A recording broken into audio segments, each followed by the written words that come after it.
will be conducted for a range of flow rates.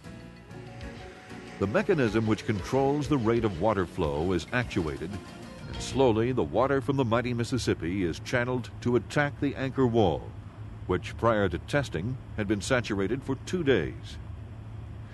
The entrance to the channel, which was configured in a very tight radius, is the single most important stress point of the wall. The velocity test was conducted with the water flowing at a rate up to 12 feet per second. Technicians, using a cup-type velocity probe, verify the accuracy of the flow velocity. The flow velocity is increased by allowing more water to flow into the upstream end of the channel and lowering the barrier at the downstream end. Even to the eye, it is obvious that force and speed of the flow has been increased. Remember the 4-inch drain tile we observed being set in place during the construction?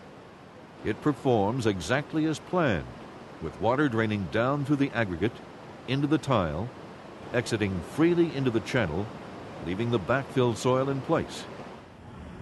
At each stage of the testing procedure, the actual flow velocity was verified by the technicians. The test was conducted over a 4-hour time span for each incremental increase in water velocity. With the intake area set to accommodate the maximum speed of more than 12 feet per second, the anchor wall is subjected to a force that would be uncommon in most real-life situations. Once again, the readings verify the stability of the wall.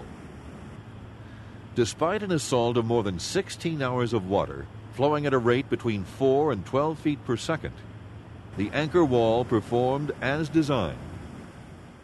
The proof of the wall's stability is substantiated by measuring the longitudinal positioning of the units.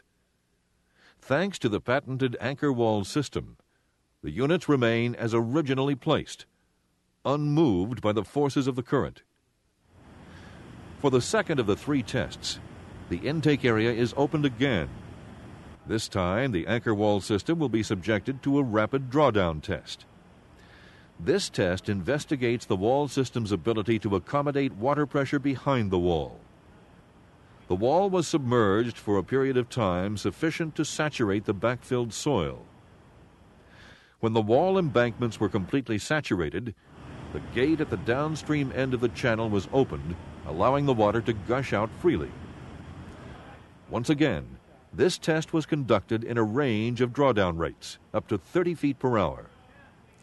6